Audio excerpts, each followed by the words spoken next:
In this first part of our Hunter syndrome journey series, we will explore the various twists and turns, obstacles, clues, and eventual answers experienced by patients and their caregivers along the winding road to diagnosis.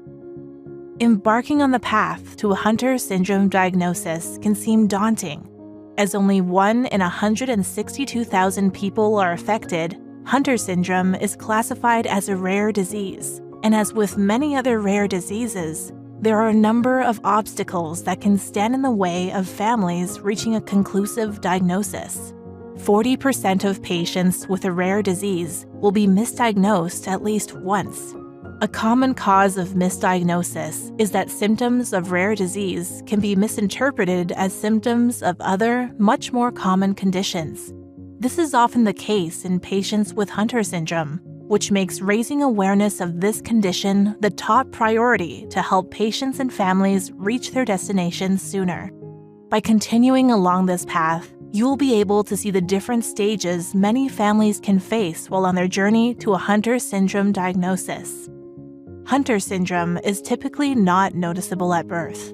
Instead, symptoms indicative of Hunter syndrome will usually start to appear in an affected child between 2 and 4 years of age. It is around this time that parents or caregivers tend to suspect something out of the ordinary.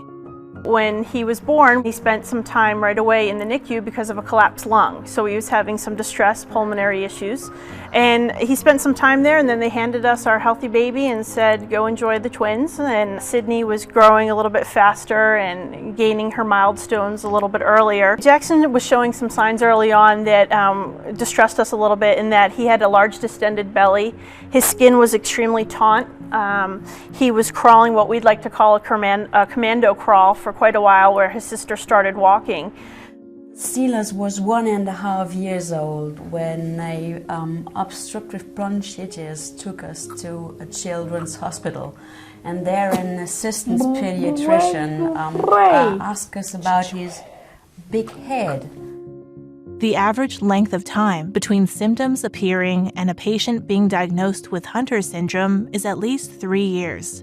During this time, patients can be referred to and see anywhere between 1 and 8 different specialists.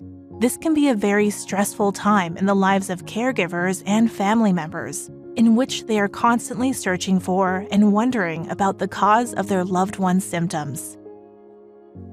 Aiden was 2 years old, and I noticed he was speech delay. They assessed him. He needed occupational therapy, physical therapy, and speech therapy. So I just figured he was a boy, he was being lazy, no big deal.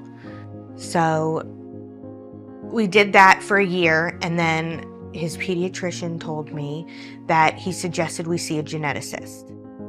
We didn't know, but we did seek the advice of numerous physicians, and we started therapies early on. Jackson started with occupational therapy, developmental therapy, speech therapy, sensory, feeding therapy, a little bit of everything, and this was all before he was 3. Okay, it was a long way to get the diagnosis of Leandro. In the age of 1 year, he got a hydrocephalus, and he must be repaired very fast, so he gets a shunt. And first he develops back, but after he gets a shunt, he develops forward. And so we were very lucky that he was getting forward. And in the age of 2 years, we remarked that he is not very well. So Leandro is hearing bad. It was another diagnosis, and in the 3rd year we also asked us what is wrong with him. First the hydrocephalus, and hearing is bad, and we got to some doctors and they didn't know any answer. No matter how long the journey has been for patients and families up to this point, reaching a definitive answer is always a significant milestone in their lives. In order to get to this point, the patient will need to be referred to a geneticist who can carry out the test required to confirm whether or not a patient has Hunter syndrome. AJ was about a year 12 months, yeah. We had AJ with us because we didn't have a sitter, so we took Aiden in, and the geneticist came in and she started pointing out all these things that was wrong with Aiden. Right away, within 2 seconds of meeting him, that the tips of his fingers weren't straight. They were bent. She pointed out that his nose, the bridge of his nose was flat, and that he was hairy. And then she looked at my son, the baby, AJ, and said I could tell that he has the same thing going on. And she said that both the boys have something called MPS II, also known as Hunter syndrome.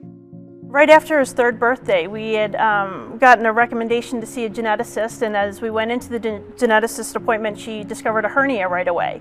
So the red flag was he has a hernia, this large distended belly. His face was a little bit larger than most boys his age. The geneticist recommended that we see a metabolism specialist right away. And we were able to go into that appointment, and the doctor looked at us and said, I know what your son has. He has something called Hunter syndrome, otherwise known as MPS II. Jason was about 3 years old, and we were just going for our regular checkup with the doctor, and he noticed that there was something unusual with his fingertips. In particular, there didn't seem to be having the right circulation. So he sent us to a cardiologist in Syracuse, who then sent a urinalysis to Johns Hopkins, and they confirmed his diagnosis of Hunter syndrome. The path can be long and winding, but if you persevere and follow all the signs, you'll eventually reach the finish line. Finally receiving a Hunter syndrome diagnosis can stir up all sorts of different emotions. Whatever these may be, one thing all families share is the relief at finally having an answer. From here, families will know exactly what they're dealing with and can begin their next journey better equipped with this knowledge. For families, greater awareness of Hunter syndrome can encourage them to start investigating the true cause of symptoms as early as possible. Greater awareness of Hunter syndrome amongst healthcare professionals can then help them to spot the symptoms and refer patients to geneticists for a conclusive diagnosis as early as possible. Raising awareness is therefore the key to shortening this pathway to diagnosis and helping patients and families reach their destination sooner. There are a number of resources out there dedicated to raising awareness and providing more information about Hunter syndrome. Visit hunterpatients.com today to learn more and help those on this journey. Talk to your doctor if you are concerned about symptoms or have any other questions about Hunter syndrome.